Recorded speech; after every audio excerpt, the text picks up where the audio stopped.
Yan ang mga kayamyam. At kami ay pauwi na. Maghanap kami ng sasakyan. So, nandito na kami guys. Sa labas ng lifelong learning institute ng NTUC. Ayan. Mga lasing na yan guys.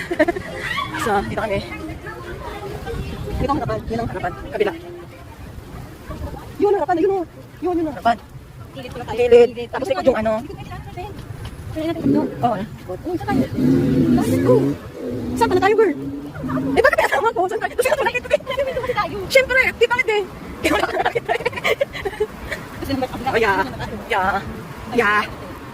Ito kayo yung Burger King, no? Nasa likod, sa may Jollibee. Ah, kaya pala. May pwede na tayo, ah.